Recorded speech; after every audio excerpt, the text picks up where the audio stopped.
Hello my dear students, welcome back to the channel. In this video we are going to learn the chapter financial management from our term 2 syllabus. See, this is very important chapter with very important topics. बहुत से बच्चों को ये लगता है कि ये chapter बड़ा टफ है, इसमें एक जैसे रिलेटेड पॉइंट्स हैं, अलग अलग टॉपिक्स हैं, बहुत सारे हैं, लेकिन इसी वीडियो में सिंगल वीडियो में हम ये चैप्टर फिनिश ऑफ करने वाले हैं बहुत ही इजी तरीके से.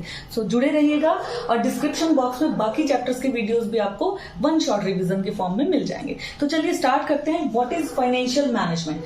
देखिए, फाइनेंशियल मैनेजमेंट में एक जो पहला वर्ड है financial, that is related to finance. Finance क्या है? फाइनेंस बिजनेस के लिए बहुत जरूरी है, क्योंकि जब भी हमें बिजनेस को इस्टेब्लिश करना है, बिजनेस को चलाना है, बिजनेस के लिए हमें एसेट्स की रिक्वायरमेंट है, लैंड, बिल्डिंग, प्लांट, मशीनरी सब कुछ खरीदना है, और फिर हमें बिजनेस से जुड़ी पार्टीज का पेमेंट भी करना है. तो इन सभी चीजों के लिए हमें एक बेसिक चीज रिक्वायर्ड होती है, दैट इज फाइनेंस. तो फाइनेंस को लाइफ ब्लड ऑफ बिजनेस कहा जाता है. जैसे हमारी बॉडी में ब्लड है, बिना ब्लड के हमारी बॉडी काम नहीं कर सकती, इसी तरह से कोई भी बिजनेस स्मूथली रन नहीं कर सकता जब तक उसमें प्रॉपर फाइनेंस ना हो. ये तो बात हुई फाइनेंस की. Now what is financial management?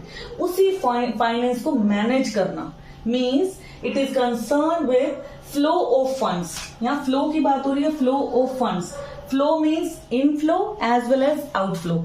Funds का आना, फंड्स का जाना. Flow of funds and involves decisions related to. कौन से डिसीजंस इसमें इंक्लूड है? प्रोक्योरमेंट ऑफ फंड्स, यानी फंड्स को अरेंज कैसे करना है, इकट्ठा कैसे करना है. इन्वेस्टमेंट ऑफ फंड्स, फिर उन फंड्स को कहीं पे हमें इन्वेस्ट करना है. वो हो सकता है हमारी लॉन्ग टर्म इन्वेस्टमेंट हो या शॉर्ट टर्म इन्वेस्टमेंट हो. किसी भी टाइप के एसेट्स में हम उसे इन्वेस्ट कर सकते हैं, लॉन्ग टर्म एसेट्स में या फिर शॉर्ट टर्म एसेट्स में. और इन्वेस्ट करने के बाद जब हमें प्रॉफिट आ जाता है तो उस प्रॉफिट का डिस्ट्रीब्यूशन, यानी उन अर्निंग्स का डिस्ट्रीब्यूशन हमें ऑनर्स के बीच कैसे करना है, ये सारी चीजों को मिलाकर जो डिसीजंस बनते हैं, that is called financial management. In short अगर मैं ये कहूं तो इसमें तीन बेसिक चीजें हैं: investment decision, financing decision and dividend decision. Investment decision का मतलब क्या है कि जो फंड्स हमारे पास अवेलेबल हैं उनको हमें खर्च कैसे करना है, कौन सा अच्छा प्रपोजल है जहां पे हम उसे इन्वेस्ट करें, this is called investment. And वो फंड्स जो हमें इन्वेस्ट करने हैं वो हमारे पास आएंगे कहां से, हमें अरेंज भी तो करना पड़ेगा ना, फाइनेंस. तो अरेंजमेंट ऑफ फंड्स को हम बोलते हैं फाइनेंसिंग डिसीजन. और जब हम अरेंज करके उसको खर्च करके कुछ अर्निंग कर लेते हैं, जब हमारे पास अर्निंग्स आ जाती हैं तो उस अर्निंग का डिस्ट्रीब्यूशन कैसे होगा उसको बोलते हैं डिविडेंड डिसीजन. तो बेसिकली यहाँ पे मीनिंग में भी आपको यही तीन चीज बतानी है, that procurement of funds, allocation of funds कह सकते हैं, अरेंजमेंट ऑफ फंड्स कह सकते हैं, distribution of funds and investment of funds is called financial management. अब बात आती है कि क्या पर्पज है, what is the objective of financial management. हम क्यों कर रहे हैं, हम किस वजह से ये तीन मेजर डिसीजंस लेते हैं. कंपनी में जो एक डेजिग्नेशन है फाइनेंस मैनेजर का, हर कंपनी में एक फाइनेंस मैनेजर होता है, उसका बेसिक काम क्या है, ये तीन डिसीजन लेने का काम उसका है. थ्री मेजर डिसीजंस, मैंने बार बार मैं रिपीट भी करती रहूंगी क्योंकि बहुत ही बेसिक क्वेश्चन भी है, 1 मार्क का क्वेश्चन भी है. 3 major decisions are taken by a financial manager. One is investment decision, second is financing decision and third is dividend decision. लेकिन क्वेश्चन ये है कि वो 3 डिसीजन लेने का उसका बेसिक पर्पस क्या है, उसका ऑब्जेक्टिव क्या है. मेन बात करें, देखो बहुत बड़ा टॉपिक है कि ऑब्जेक्टिव फाइनेंशियल मैनेजमेंट के ये हैं वो हैं, बट सिंपल एक लाइन की बात करेंगे कि मेजर ऑब्जेक्टिव फाइनेंशियल मैनेजमेंट का क्या है, to maximize the wealth of equity share holder. इसकी वेल्थ को मैक्सिमम कर दो, सारे के सारे ऑब्जेक्टिव्स कंपनी के अपने आप पूरे हो जाएंगे. अब इक्विटी शेयर होल्डर की वेल्थ से पूरी कंपनी पे क्या इफेक्ट पड़ेगा? सी, इक्विटी शेयर्स के बारे में हमने पहले प्रीवियस क्लासेस में 11th में पढ़ा है कि इक्विटी शेयर होल्डर को पेमेंट तब मिलता है जब सबके पेमेंट्स क्लियर हो जाते हैं, यानी रेजिडुअल इनकम में से उसको जो भी चीज मिलती है, बात डिविडेंड की हो, बात वाइंड अप करने की हो, बात रीपेमेंट की हो, तो सबसे एंड में किसको मिलता है? इक्विटी शेयर होल्डर को. और हम यहाँ बात करें कि उसकी वेल्थ को मैक्सिमम कर दो, मीन्स जब लास्ट वाली पार्टी को मैक्सिमम मिलेगा तो बीच में जितनी भी पार्टीज आएंगी वो तो ऑब्वियसली उनका पेमेंट कंप्लीट हो गया. तो इसलिए टारगेट क्या रखा? Smart target. वेरी स्मार्टली क्या कहा गया है कि फाइनेंशियल मैनेजमेंट का मेन ऑब्जेक्टिव होता है to maximize the wealth of equity share holder. क्यों कहा गया? क्योंकि इसके साथ ये 4 चीजें अपने आप ही पूरी हो जाती हैं, 4 ऑब्जेक्टिव्स अपने आप पूरे हो जाते हैं। कैसे? पहला है प्रॉपर यूटिलाइजेशन ऑफ फंड्स। अगर इक्विटी वाले को बहुत अच्छा पैसा मिल रहा है, लास्ट वाले को अच्छा खासा पेमेंट मिल रहा है, दैट मीन्स आपने अपने फंड्स का यूटिलाइजेशन बहुत ही प्रॉपर वे में किया है, सही जगह इन्वेस्ट किया है, सही प्रॉफिट अर्न किया है, सारे पेमेंट्स देने के बाद लास्ट में इसको अच्छा खासा मिल रहा है, तो इसका मतलब आपका यूटिलाइजेशन प्रॉपर है। सेकेंड है प्रॉफिट मैक्सिमाइजेशन। भाई जब लास्ट वाले को बहुत सारा मिल रहा है, दैट मीन्स प्रॉफिट तो मैक्सिमम लेवल पे है। Maintenance of liquidity. लिक्विडिटी क्या होती है? Convertibility into cash.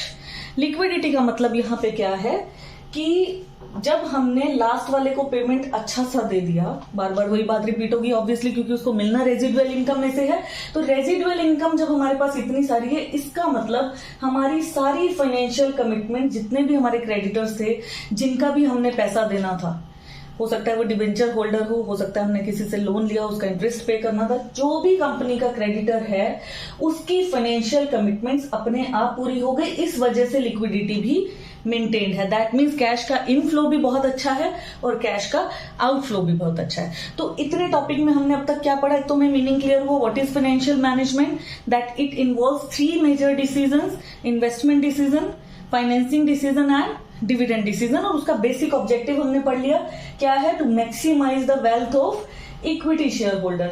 एक क्वेश्चन यहाँ पे ये बना कि अगर इक्विटी शेयर होल्डर की वेल्थ मैक्सिमम हो तो बाकी कौन से ऑब्जेक्टिव्स हैं जो साथ में ही पूरे हो जाते हैं? तो हमें 4 पॉइंट्स बताने हैं कि हमारा फंड्स प्रॉपरली यूटिलाइज हुआ, हमें प्रॉफिट मैक्सिमम हो गया, हमारी लिक्विडिटी मेंटेन हो गई और फाइनेंशियल कमिटमेंट्स भी क्रेडिटर्स के पूरे हो गए। चलिए जल्दी से स्क्रीनशॉट ले लीजिए इतने टॉपिक का, फिर चलते हैं नेक्स्ट टॉपिक की ओर।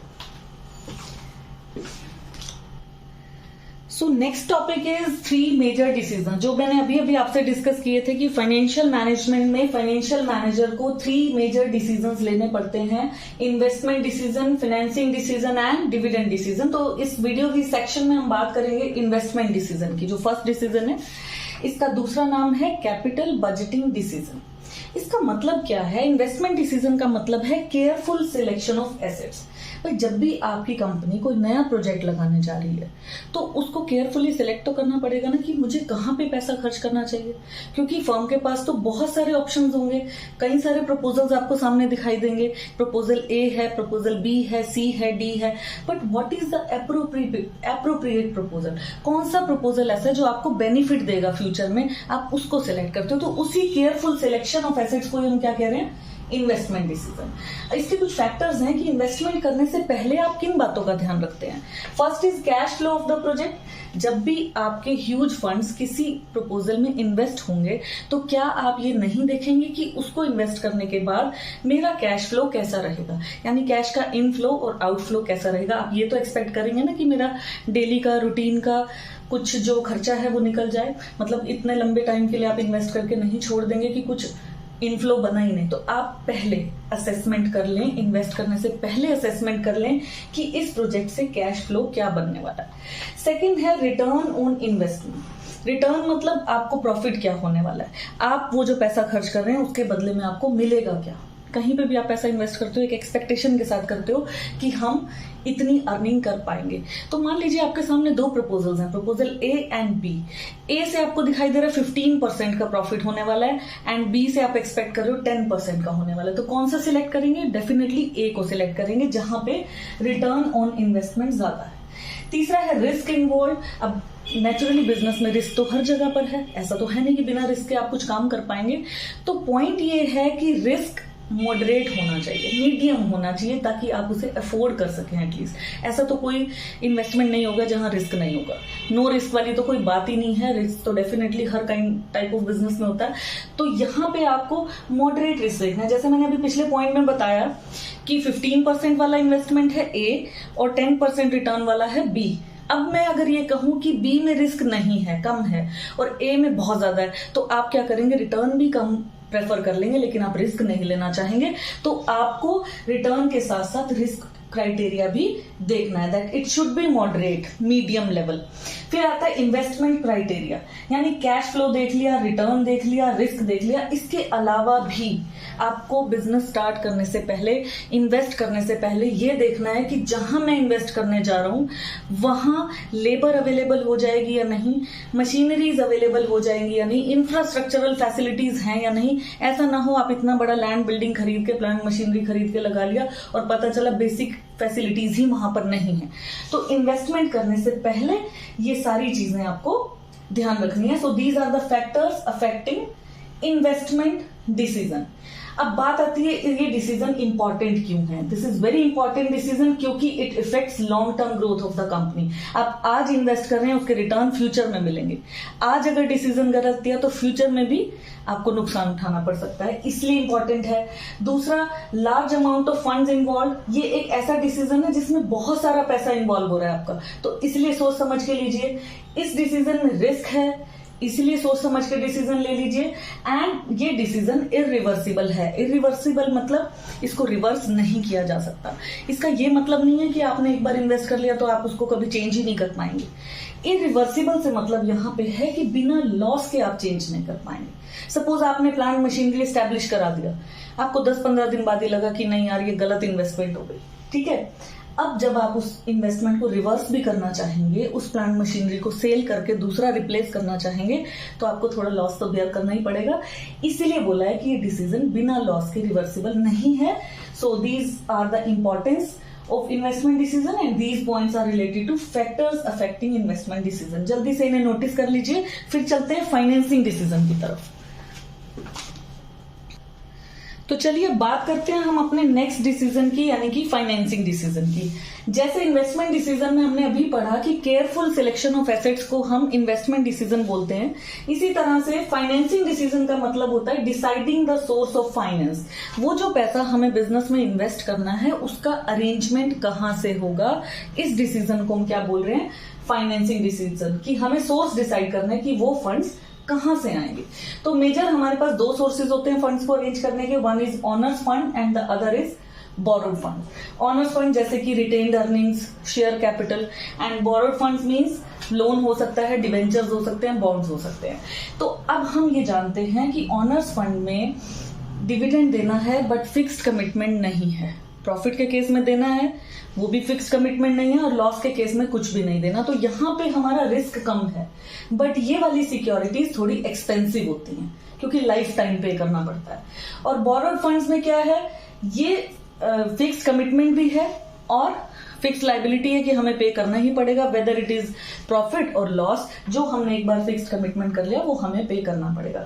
तो ये चीज हमें डिसाइड करनी है। क्वेश्चन ये अराइज होता है कि what are the factors affecting financing decision.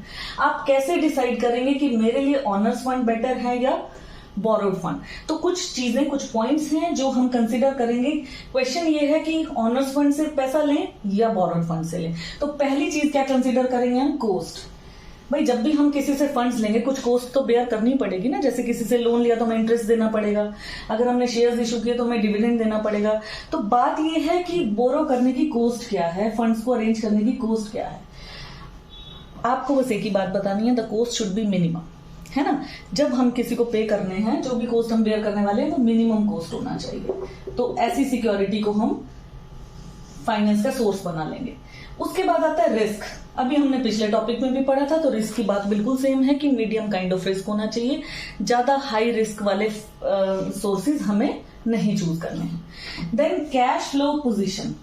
Cash flow position क्या है, कैश का इनफ्लो और आउटफ्लो। अगर आपकी कंपनी की कैश फ्लो पोजीशन साउंड है, आपका स्मूथ फंक्शनिंग चल रही है, then you can use borrowed funds, क्योंकि आप इजीली उसमें से इंटरेस्ट भी पे कर पाओगे। लेकिन अगर आपको पहले से पता है कि मेरी कैश फ्लो पोजीशन कंपनी की अच्छी नहीं है, तो ऐसे केस में आपको बोरोड फंड्स नहीं यूज करने चाहिए, क्योंकि यहां पे आपकी फिर से एक फिक्स लाइबिलिटी लग जाएगी इंटरेस्ट की, जो कि आपको लॉस के केस में भी देना पड़ जाएगा। तो ऐसे में आप यूज करें ऑनर फंड जब आपकी कैश फ्लो पोजीशन अच्छी ना हो। Then control considerations. कंट्रोल की बात यह है कि कंपनी के कंट्रोलर्स एक्चुअली कौन होते हैं, इक्विटी शेयर होल्डर्स, है ना। अब इक्विटी शेयर होल्डर को अगर ये लगता है कि सारा कंट्रोल हमारा ही रहे, जितने हम शेयर होल्डर्स हैं हम अपना कंट्रोल रिटेन करके रखें, कोई और नया कंट्रोलर नहीं आना चाहिए, वो अगर ऐसा सोचते हैं तो वो सारा काम बोरोड फंड से कर लेते हैं कंपनी का। लेकिन अगर उन्हें कोई फर्क नहीं पड़ता, if they don't mind to lose the control, then they can use owner funds. फिर बात आती है फ्लोटेशन कोस्ट की। फ्लोटेशन कोस्ट क्या है? Flotation cost is the cost of issuing securities, यानी चाहे आप शेयर्स इशू कर रहे हैं, चाहे आप डिवेंचर्स इशू कर रहे हैं, कुछ पैसा तो आपको पहले खर्च करना पड़ेगा ना, लाइक प्रोस्पेक्टस प्रिंट कराना पड़ेगा, एडवर्टीजमेंट देना पड़ेगा, सब्सक्रिप्शन की लिस्ट लगानी पड़ेगी, ऐसे खर्चों को हम कहते हैं फ्लोटेशन कोस्ट। और ये वाली कोस्ट भी मिनिमम होनी चाहिए, बहुत ज्यादा पैसा खर्च करके हमें कोई भी सोर्स ऑफ फाइनेंस नहीं अरेंजमेंट करना चाहिए। Then fixed operating cost. कुछ कंपनीज ऐसी होती हैं जिनके फिक्स्ड खर्चे ऑलरेडी ज्यादा हैं, जैसे बहुत ही बड़ा एक सेटअप किया हुआ है, बहुत ही बड़ा एस्टेब्लिशमेंट है या बहुत बड़ा शोरूम कह सकते हो, उसमें इलेक्ट्रिसिटी का फिक्स खर्चा बहुत ज्यादा है, बहुत सारे आपके एम्प्लॉयज हैं जिनकी सैलरी का खर्चा फिक्स है, मतलब आपके फिक्स्ड खर्चे इतने ज्यादा हैं ऑलरेडी। अगर पहले से फिक्स खर्चे ज्यादा हैं तो आपको बोरोड फंड्स और नहीं इश्यू करने चाहिए, क्योंकि ये भी एक फिक्स खर्चा आपका ऐड कर देगा उसमें। और फिक्स्ड ऑपरेटिंग कॉस्ट अगर कम है then you can use borrowed funds easily. And the next point is state of capital market. Stock exchange की क्या पोजीशन है, क्या वहां तेजी है या मंदा है, क्या वहां इन्फ्लेशन है या डिफ्लेशन है। अब इससे क्या मतलब हुआ, अगर स्टॉक मार्केट में इन्फ्लेशन है, तेजी है, तेजी के टाइम लोग रिस्क लेने को तैयार हो जाते हैं, that means people prefer to buy equity shares. जब लोग खरीदने वाले इक्विटी शेयर्स हैं तो आप ऐसे में डिवेंचर्स इशू करके क्या करेंगे। और अगर कैपिटल मार्केट में डिफ्लेशन है, मंदा चल रहा है, कोई भी रिस्क नहीं लेना चाह रहा और आप ऐसे में इक्विटी शेयर्स इशू करेंगे तो कोई नहीं परचेज करेगा, तो डिफ्लेशन के टाइम आप यूज करेंगे borrowed funds. So these are the factors affecting financing decision, go through them. और इसके बाद हम चलते हैं अगले डिसीजन की ओर, डिविडेंड डिसीजन की ओर। तो चलिए चलते हैं अपने नेक्स्ट डिसीजन की ओर, that is dividend decision. 2 decision हमने डिस्कस कर लिए। Investment decision means careful selection of assets, financing decision means deciding source of finance. अब बात आती है डिविडेंड डिसीजन क्या है। डिविडेंड डिसीजन का मतलब है कि जब हमने फंड्स को कहीं अच्छी जगह पर इन्वेस्ट किया और उससे प्रॉफिट अर्न किया, तो उस प्रॉफिट को कैसे यूज करना है, कैसे डिस्पोज करना है। इसमें 2 मेजर वर्ड्स आएंगे। एक हो सकता है, आपको की वर्ड्स मैं बता रही हूँ केस स्टडी के लिए, कि डिस्ट्रीब्यूशन ऑफ सरप्लस फंड्स का मतलब भी यही है कि उस प्रॉफिट को कैसे डिस्ट्रीब्यूट करना है। सरप्लस फंड्स मीन जो आपने अर्न किया है, यानी आपकी अर्निंग्स हैं, आपके प्रॉफिट्स हैं, उसको आपने कैसे डिस्ट्रीब्यूट करना है। या दूसरी टर्म हो सकती है disposal of profits, how to dispose the profits, how to appropriate the profits भी हो सकता है कि प्रॉफिट्स का यूटिलाइजेशन आपको कैसे करना है। तो प्रॉफिट में से आप 2 ही तो काम कर सकते हैं, कि या तो आप अपने शेयर होल्डर को डिविडेंड दे दीजिए या वो पैसा वापस बिजनेस में री इन्वेस्ट कर दीजिए, जिसको आप बोलते हैं retained earnings, flowing back of profit. ठीक है, तो ये डिविडेंड डिसीजन के कीवर्ड्स हैं। आप कैसे पहचानेंगे कि डिविडेंड डिसीजन है, डिस्पोजल ऑफ प्रॉफिट या डिस्ट्रीब्यूशन ऑफ प्रॉफिट पे। अब डिविडेंड देना है या रिटेन्ड अर्निंग रखनी है, कौन से फैक्टर्स हैं जो ये डिसाइड करेंगे कि हमें डिविडेंड पे करना है या नहीं करना है। First point is earnings. Very simple, कि प्रॉफिट को ही तो डिस्ट्रीब्यूट करना था ना, तो अर्निंग्स यानी प्रॉफिट्स। जिस ईयर में प्रॉफिट्स ज्यादा होंगे आप ज्यादा डिविडेंड डिक्लेयर कर सकते हैं, जिस ईयर में प्रॉफिट्स कम होंगे डिविडेंड भी कम दिया जा सकता है या नहीं भी दिया जा सकता है। Second is stability of earnings. अब मान लीजिए इस साल तो बहुत अच्छा प्रॉफिट हुआ बट प्रीवियस ईयर में नहीं था, या पिछले 4 साल से हम लॉस में हैं, इस साल हमें प्रॉफिट हो गया, यानी हमारी अर्निंग्स अनस्टेबल हैं, हमें कंफर्म नहीं होता कि इस साल हम प्रॉफिट अर्न कर पाएंगे या नहीं। अनस्टेबल अर्निंग के केस में हमें डिविडेंड डिक्लेयर नहीं करना चाहिए, क्योंकि पहले अपने बिजनेस को संभालना है, तो ऐसे केस में हमें रिटेन्ड अर्निंग्स रख लेनी चाहिए। और अगर हमारी अर्निंग स्टेबल है, अगर हमें लगता है कि स्टेबल तरीके से हम अर्निंग कर पा रहे हैं, then we can we can distribute the dividend to the shareholders.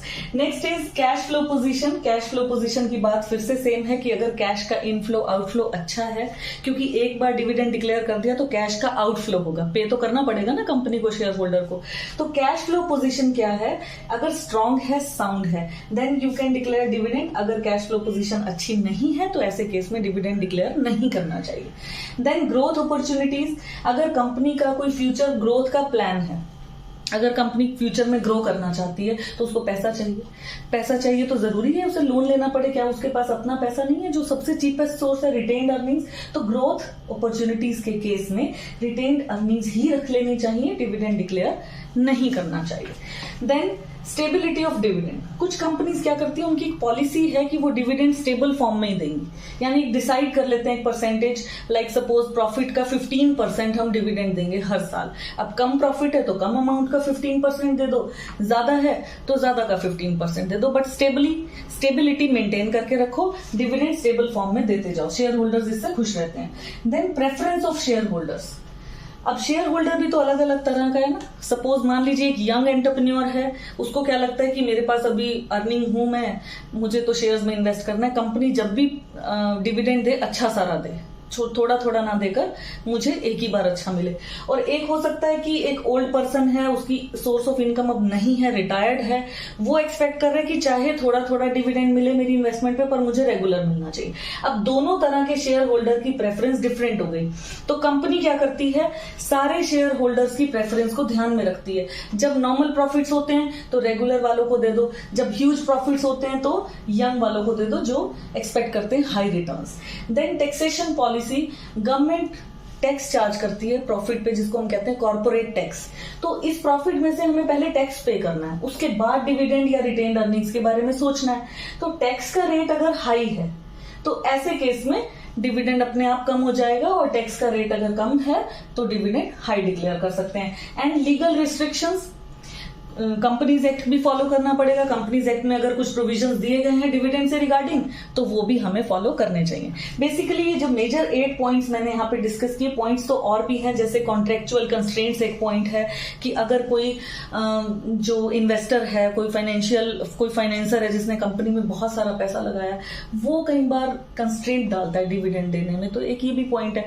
एक आपका पॉइंट स्टॉक मार्केट का भी है कि कभी कभी स्टॉक मार्केट में पोजीशन कंपनी की खराब होने लगती है, शेयर सेल नहीं हो रही या प्राइसेस डाउन होते जा रहे हैं. तो चेक करने के लिए कि कहीं रीजन ये तो नहीं कि हम बहुत टाइम से डिविडेंड नहीं दे रहे, इस वजह से शेयर का प्राइस डाउन हो रहा है, तो स्टॉक मार्केट का रिएक्शन चेक करने के लिए भी डिविडेंड डिक्लेयर कर दिया जाता है. So these are the major points related to dividend decision. ये हम तीनों डिसीजन यहाँ पे डिस्कस कर चुके हैं. इसका स्क्रीनशॉट लीजिए, फिर चलते हैं अपने नेक्स्ट टॉपिक की तरफ. The next important topic is financial planning here.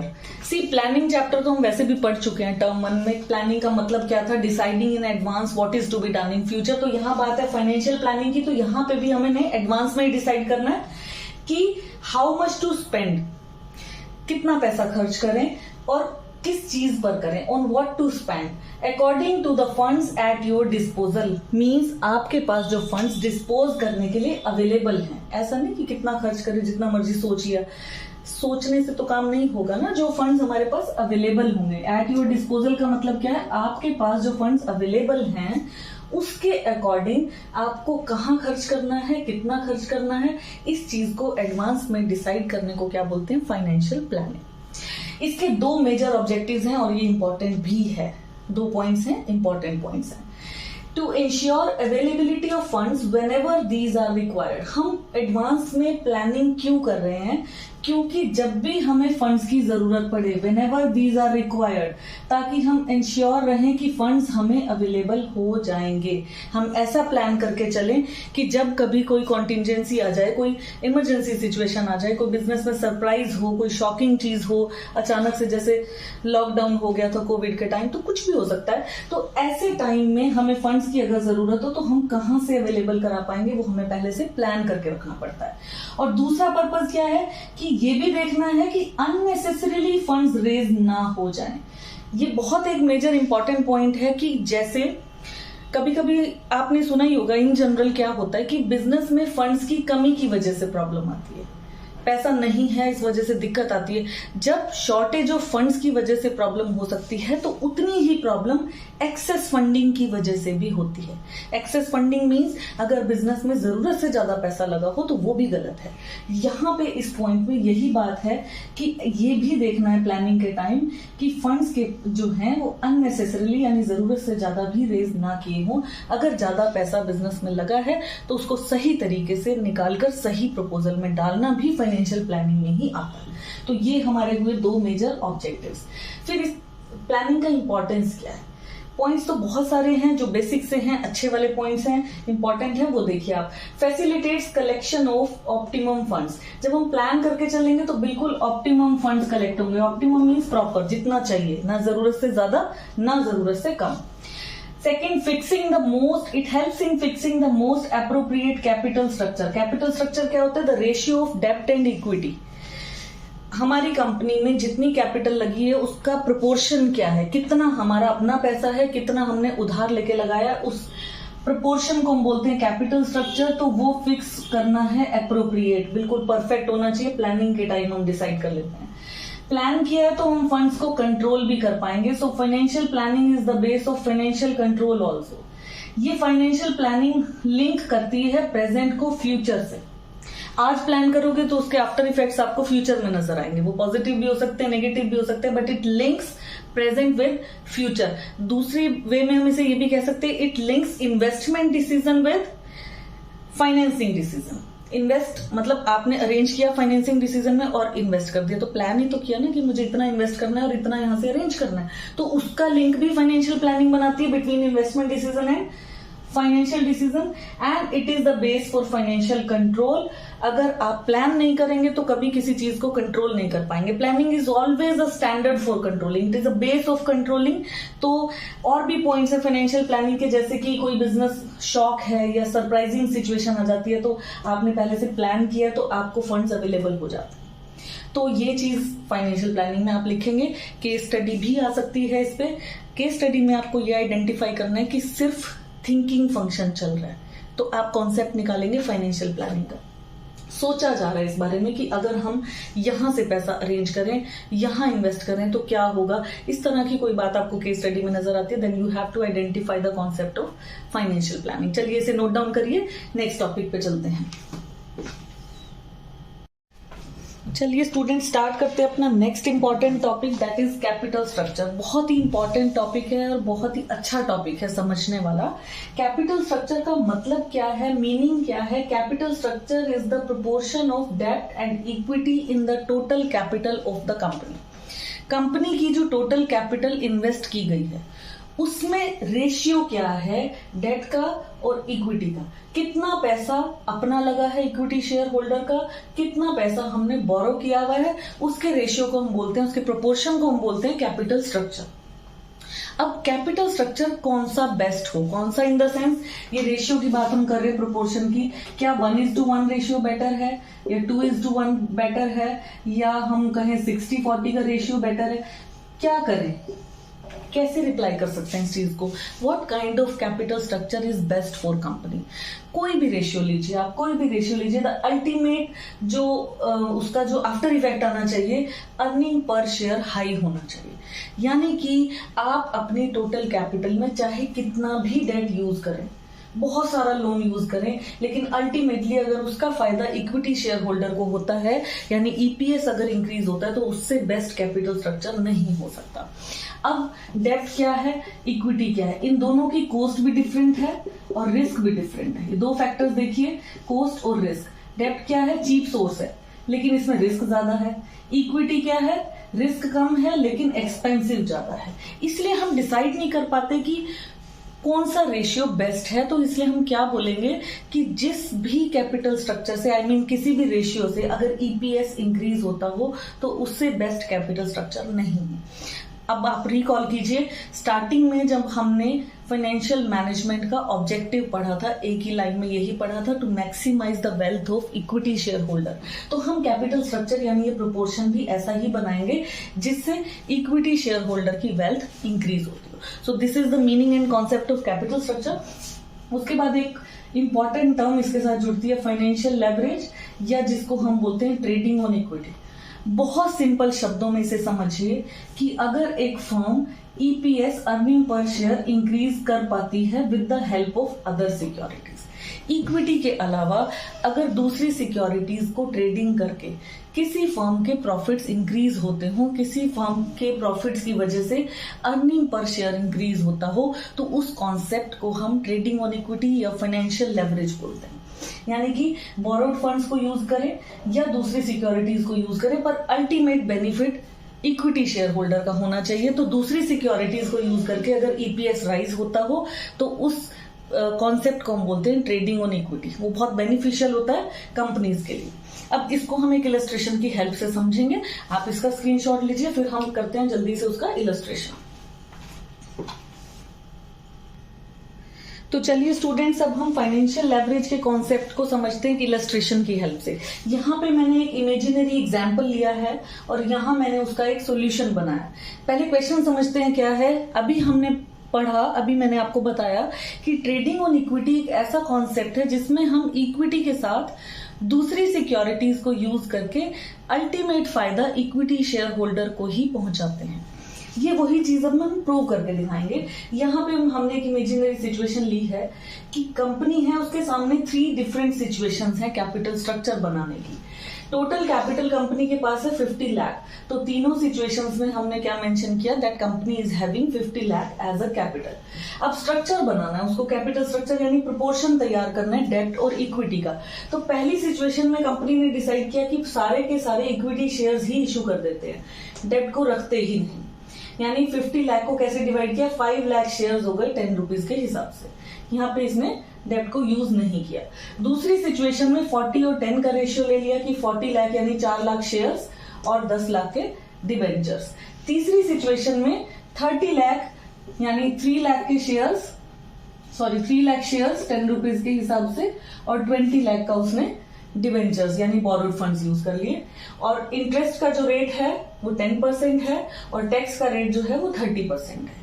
And earning before interest and tax, company expect कर रही है कि उसको 50 लाख इन्वेस्ट करके जो अर्निंग्स होने वाली है वो 7 लाख है। यहां तक एक क्वेश्चन है। अब आपको एक फॉर्मेट याद रखना है कि इसको सॉल्व कैसे करना है।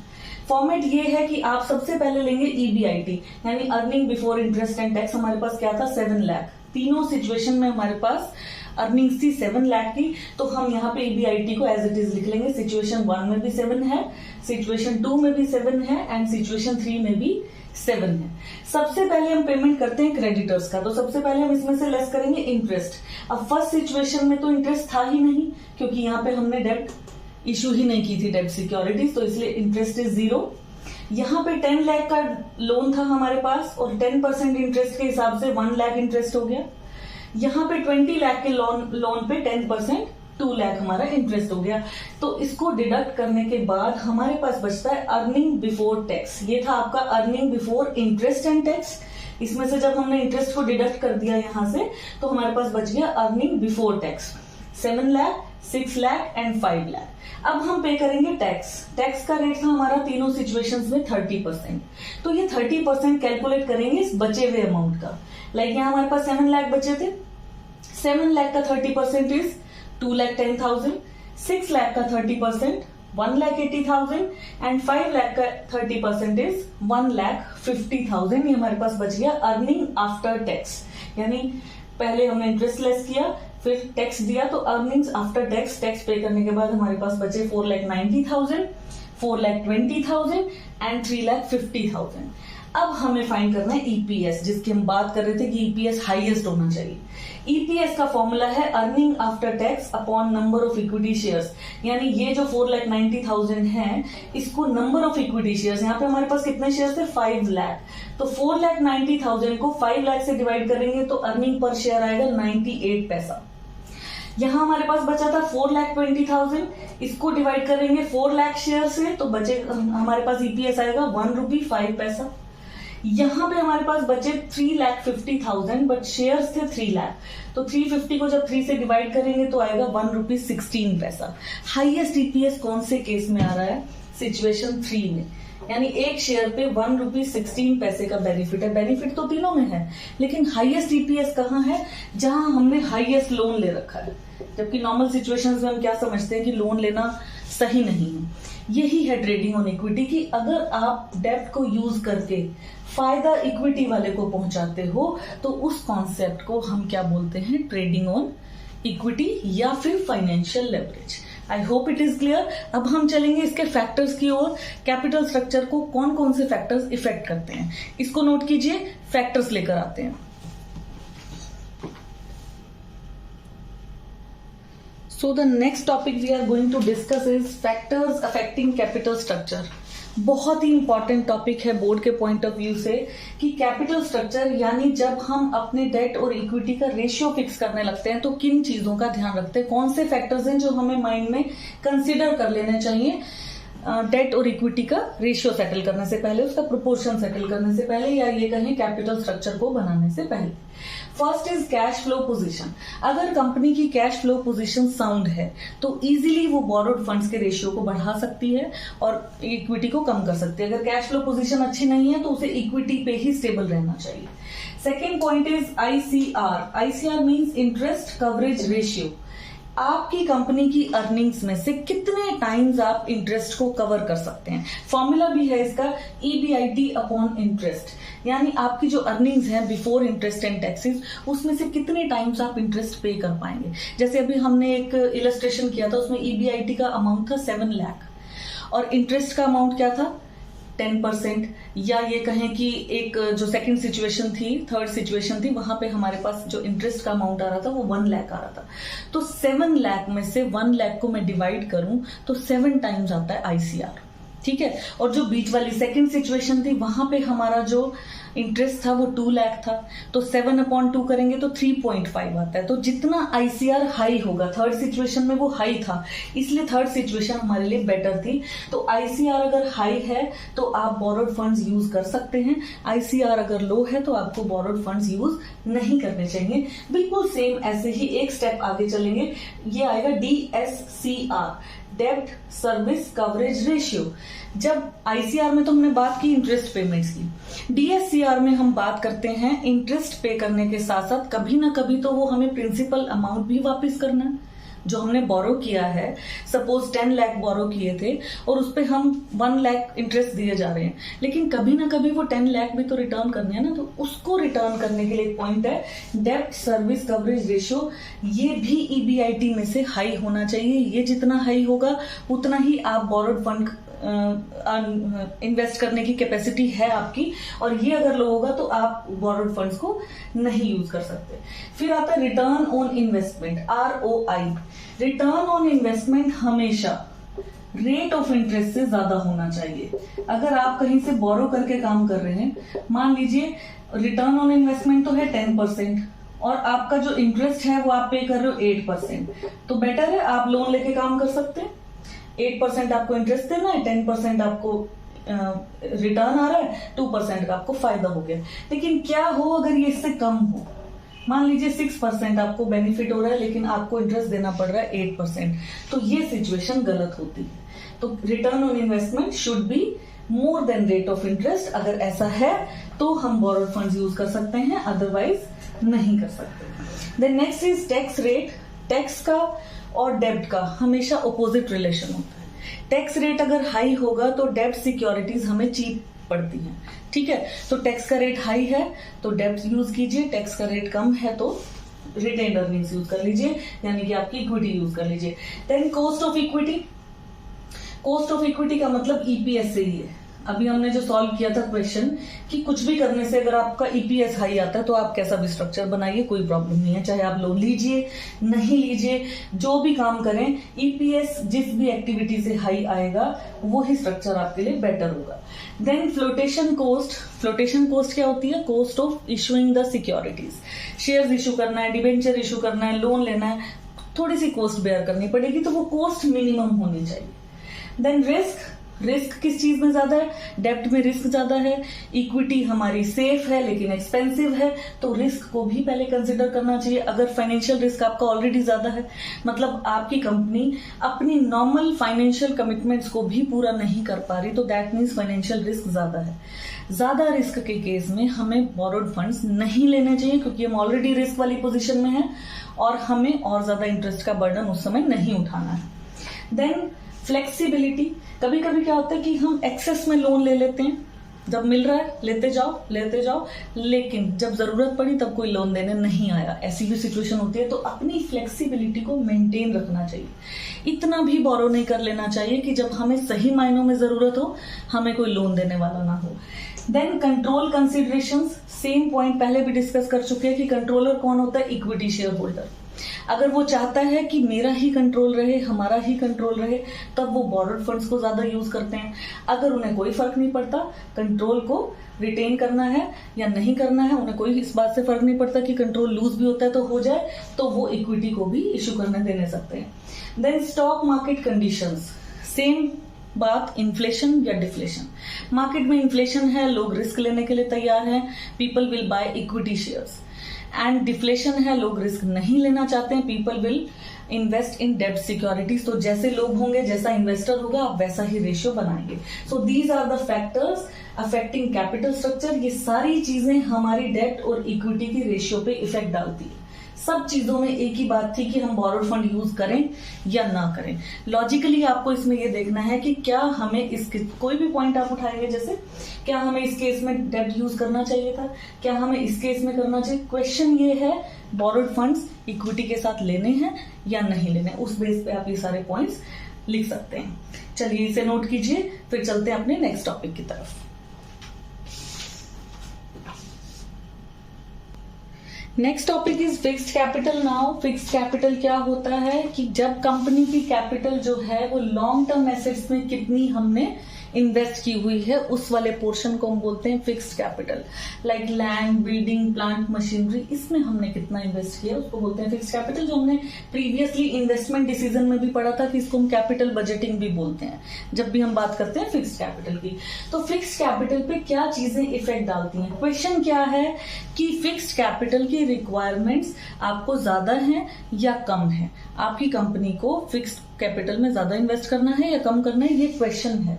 तो पहला पॉइंट है नेचर ऑफ बिजनेस। सबसे पहले तो देखिए आपका बिजनेस किस नेचर का है। अगर आप करते हैं मैन्युफैक्चरिंग, प्रोडक्शन खुद करते हैं, तो आपको प्लांट, बिल्डिंग, मशीनरी सब चाहिए, तो फिक्स्ड कैपिटल की रिक्वायरमेंट्स भी आपकी ज्यादा हो गई। और अगर आप करते हैं ट्रेडिंग का बिजनेस, यानी एक जगह से सामान खरीदते हैं दूसरी जगह पर सेल कर देते हैं, तो इसमें आपको प्लांट मशीनरी की जरूरत नहीं पड़ी, तो फिक्स्ड कैपिटल की रिक्वायरमेंट कंपैरेटिवली आपकी कम हो गई। तो जैसा नेचर ऑफ बिजनेस होता है वैसी हमारी रिक्वायरमेंट्स होती हैं। Then second is scale of operation. Large scale पे बिजनेस करेंगे तो ज्यादा पैसा चाहिए, स्मॉल स्केल पे करेंगे तो कम चाहिए। सिंपल सा पॉइंट था।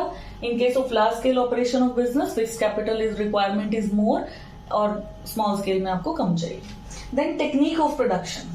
दो टेक्निक्स होती हैं प्रोडक्शन की, one is labour intensive technique and the second is capital intensive technique. Labour intensive में क्या होता है? लेबर ज्यादा, कैपिटल कम। और कैपिटल इंटेंसिव में क्या होता है? कैपिटल यानी मशीनों का इस्तेमाल ज्यादा और लेबर का कम। तो अगर आप कैपिटल इंटेंसिव टेक्निक यूज करते हैं तो आपको फिक्स कैपिटल ज्यादा चाहिए, लेबर इंटेंसिव करते हैं तो कम चाहिए। The next point is technology upgradation. कुछ प्रोडक्ट्स ऐसे होते हैं जिनमें टेक्नोलॉजी का अपग्रेडेशन बहुत फास्ट होता है, जैसे सॉफ्टवेयर्स हैं, मोबाइल है, आपको अपडेट करना पड़ता है, तो फास्ट चेंजेस हैं उसके अंदर। और कुछ चीजें ऐसी होती है जिनमें टेक्नोलॉजिकल अपग्रेडेशन बहुत स्लो है। लाइक ये मार्कर है, इसको बनाने की जो टेक्निक है वो बहुत जल्दी चेंज नहीं होती। लॉन्ग पीरियड तक हम एक ही पॉलिसी से, एक ही टेक्निक से काम कर सकते हैं, तो इसका टेक्नोलॉजिकल अपग्रेडेशन स्लो है। मोबाइल का टेक्नोलॉजिकल अपग्रेडेशन फास्ट है। तो जिसका फास्ट होगा वहां इन्वेस्टमेंट्स भी बार बार करनी पड़ेंगी, कंपनी को उसमें बार बार पैसा लगाना पड़ता है। इसमें एक ही टेक्निक से काम हो रहा है तो बार बार इन्वेस्ट करने की जरूरत नहीं है। कहां पे नहीं है? जब टेक्नोलॉजिकल अपग्रेडेशन स्लो है। तो फिक्स कैपिटल की रिक्वायरमेंट अपग्रेडेशन के हिसाब से होगी। देन ग्रोथ प्रोस्पेक्ट्स, जो कंपनी ग्रो करना चाहती है, फ्यूचर में प्रोडक्शन लेवल्स को बढ़ाना चाहती है, तो उसको फिक्स कैपिटल ज्यादा चाहिए। डाइवर्सिफिकेशन, कोई कंपनी अपने प्रोडक्ट्स को डाइवर्सिफाई करना चाहती है, मतलब अभी वो एक प्रोडक्ट बना रही है लेकिन उसका प्लान है फ्यूचर में दो से तीन से चार अपनी एक्टिविटीज को डाइवर्स करना चाहती है कंपनी, तो उसको भी फिक्स्ड कैपिटल ज्यादा चाहिए, क्योंकि डाइवर्सिफाई करने के लिए भी उसको नए इक्विपमेंट्स की, प्लांट मशीनरी की फिक्स्ड कैपिटल की जरूरत पड़े। Then next is availability of finance and leasing facility. अगर आपकी फिक्स्ड कैपिटल आपको फाइनेंस पे मिल जाती है, यानी आपको इजी इंस्टॉलमेंट्स में अगर आपको मशीनरी मिलती है, तो आपको फिक्स्ड कैपिटल कम चाहिए, क्योंकि आप मशीनरी इंस्टॉल कर लोगे, धीरे धीरे उसका इंस्टॉलमेंट में पेमेंट करते जाओगे। At this time one time payment required नहीं है, और अगर आपको ऐसी कोई फैसिलिटी नहीं मिलती, आपको एकदम पेमेंट करना है, तो आपको फिक्स्ड कैपिटल ज्यादा चाहिए। तो ये सारे फैक्टर्स क्या शो करते हैं कि फिक्स्ड कैपिटल रिक्वायरमेंट्स कंपनी की कम है या ज्यादा है। अब करेंगे वर्किंग कैपिटल का टॉपिक, इसके बाद जल्दी से इसका स्क्रीनशॉट ले लीजिए। And the last topic is now working capital. इस चैप्टर के लास्ट टॉपिक पे हम आ चुके हैं। अगला टॉपिक है हमारा वर्किंग कैपिटल का। वर्किंग कैपिटल क्या है? Excess of current assets over current liabilities. सिर्फ करंट एसेट्स की बात करें तो उसको हम बोलते हैं ग्रॉस वर्किंग कैपिटल। अगर हम करंट एसेट्स में से करंट लायबिलिटीज को लेस कर दें तो उसको बोलते हैं हम नेट वर्किंग कैपिटल। अब वर्किंग कैपिटल क्या है? जो डे टू डे हमें रूटीन में कैपिटल की जरूरत होती है, उसकी रिक्वायरमेंट्स की यहाँ पे बात है। तो किन फैक्टर्स से पता चलेगा कि हमारी वर्किंग कैपिटल रिक्वायरमेंट्स क्या है? फर्स्ट पॉइंट है हमारा length of operating cycle. First of all हमें ये पता होना चाहिए ऑपरेटिंग साइकिल क्या है। ऑपरेटिंग साइकिल क्या है कि जिस दिन हम रॉ मटेरियल परचेज करते हैं और जब तक हमारे गुड्स सेल नहीं हो जाते, उस टाइम गैप को हम बोलते हैं ऑपरेटिंग साइकिल। तो कुछ गुड्स ऐसे होते हैं जो बहुत जल्दी बनते हैं, जल्दी सेल हो जाते हैं, उनका साइकिल जो है शॉर्ट है, लेंथ जो है उनकी शॉर्ट है ऑपरेटिंग साइकिल की। और कुछ गुड्स ऐसे हैं जिनको प्रोडक्शन करने में भी टाइम लगता है, मार्केटिंग करने में भी टाइम लगता है, सेल करने में भी टाइम लगता है। जैसे कार है, ऑटोमोबाइल्स की आप एग्जांपल ले सकते हैं, तो प्रोडक्शन में टाइम लगता है, तो length of operating cycle is high. तो जहां पे length of operating cycle high होगा वहां पे वर्किंग कैपिटल की जरूरत भी ज्यादा होगी, क्योंकि सारा पैसा कंपनी को खुद लगाना पड़ेगा जब तक प्रोडक्ट सेल नहीं होगा। और जहां पे ऑपरेटिंग साइकिल कम है, लेंथ उसका शॉर्ट लेंथ है, वहां पे क्या जल्दी जल्दी प्रोडक्ट बनेंगे, जल्दी जल्दी सेल होंगे, पैसा रिकवर होगा, तो वर्किंग कैपिटल की रिक्वायरमेंट भी कंपैरेटिवली कम हो।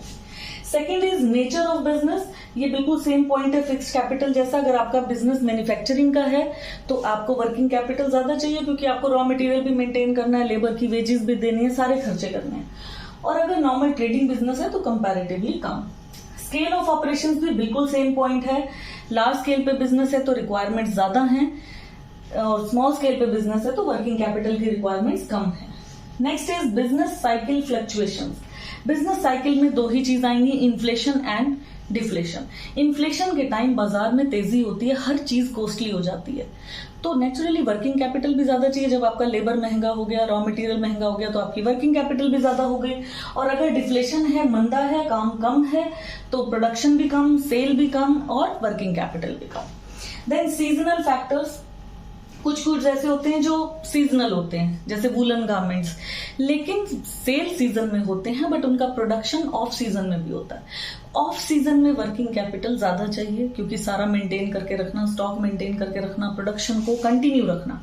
और कुछ चीजें ऐसी होती हैं जो थ्रू आउट सीजन बनती हैं और सेल होती हैं, जैसे शूज थ्रू आउट सीजन चलते हैं, तो ऐसी चीजों में वर्किंग कैपिटल कम चाहिए। देन टेक्नोलॉजी, वही बात आएगी, दो टेक्नोलॉजीज होती हैं, capital intensive and labour intensive. तो लेबर इंटेंसिव के केस में वर्किंग कैपिटल ज्यादा चाहिए, जबकि कैपिटल इंटेंसिव के केस में हमें फिक्स्ड कैपिटल ज्यादा चाहिए। अब पॉइंट आता है क्रेडिट का। दो पॉइंट्स हैं, credit allowed and credit avail. Credit allowed का मतलब है आप अपने कस्टमर को कितना क्रेडिट देते हैं, यानी आपकी क्रेडिट पॉलिसी लिबरल है क्या, आप बहुत ज्यादा क्रेडिट देते हैं। अगर आप उधार में गुड्स देते हैं तो आपको वर्किंग कैपिटल ज्यादा चाहिए, लेकिन अगर आपको उधार मिलता है, अगर आपको आपका सप्लायर क्रेडिट पे चीजें देता है और आप उसको सेल करके पेमेंट करते हो, ऐसे केस में आपको वर्किंग कैपिटल कम चाहिए। मींस क्रेडिट अलाउड में आपको ज्यादा चाहिए क्योंकि आप क्रेडिट दे रहे हैं, क्रेडिट अवेल में आपको कम चाहिए क्योंकि आपको क्रेडिट मिल रहा है। Then next is operating efficiency. जिन कंपनीज में एफिशिएंटली काम होता है, वेस्टेज कम होती है, वहां पे वर्किंग कैपिटल की जरूरतें भी कम होती है। जहां वेस्टेज ज्यादा होगा वहां रॉ मटेरियल ज्यादा यूज होगा, वर्किंग कैपिटल भी ज्यादा लगेगी। Then availability of raw materials, कुछ गुड्स ऐसे होते हैं जिनका रॉ मटेरियल बड़ी आसानी से मिल जाता है। अब आसानी से मिल जाता है तो आपको एटलीस्ट रॉ मटेरियल का स्टॉक लगाने की तो जरूरत नहीं है, जितना चाहिए आप उतना अरेंज कीजिए, काम कर लीजिए, वर्किंग कैपिटल कम। और कुछ चीजें ऐसी होती हैं जिनका रॉ मटेरियल का भी स्टॉक लगाना पड़ता है, बहुत दूर से मिलता है या बहुत कॉस्टली मिलता है, बार बार अरेंज नहीं हो पाता, तो उसको आपने रॉ मटेरियल को भी स्टॉक करना है, इसलिए वर्किंग कैपिटल भी वहां पे ज्यादा चाहिए। लेवल ऑफ कंपटीशन, अगर मार्केट में आपके कॉम्पिटिटर्स ज्यादा हैं तो आपको कस्टमर को खुश करने के लिए क्रेडिट देना पड़ेगा, पॉइंट यहां जाके मैच हो जाएगा क्रेडिट अलाउड से। कंपटीशन ज्यादा है तो क्रेडिट अलाउ करना पड़ेगा, वर्किंग कैपिटल ज्यादा चाहिए। और अगर आपका कोई कॉम्पिटिटर है ही नहीं या बहुत कम है तो आपको कम चाहिए। एंड इन्फ्लेशन पॉइंट इसमें से आया, बिजनेस साइकिल में से। इन्फ्लेशन के टाइम तेजी होती है मार्केट में, हर चीज महंगी होती है तो वर्किंग कैपिटल की रिक्वायरमेंट्स भी हमारी बढ़ जाती है। एक पॉइंट और आ सकता है इसमें ग्रोथ का। अगर कंपनी का प्लान है ग्रो करने का तो उसको प्रोडक्शन बढ़ानी है, मशीनें लगाएगी तो नेचुरली रॉ मटेरियल भी ज्यादा खरीदेगी, लेबर भी ज्यादा लगाएगी, तो ग्रोथ प्रोस्पेक्ट्स के केस में भी वर्किंग कैपिटल ज्यादा चाहिए। सारे टॉपिक्स हमने कवर कर लिए इस चैप्टर के, बहुत इंपॉर्टेंट चैप्टर है। फैक्टर्स अफेक्टिंग वाले सारे क्वेश्चंस इंपॉर्टेंट हैं, सारे पॉइंट्स पढ़ने हैं, केस स्टडी ओरिएंटेड पॉइंट्स हैं। आई होप आपको क्लियर हो गया होगा। Thank you and have a nice day. बाकी सारे चैप्टर्स भी इसी वीडियो के डिस्क्रिप्शन बॉक्स में लिंक आपको अवेलेबल होंगे। Best of luck for your exam. Thank you so much.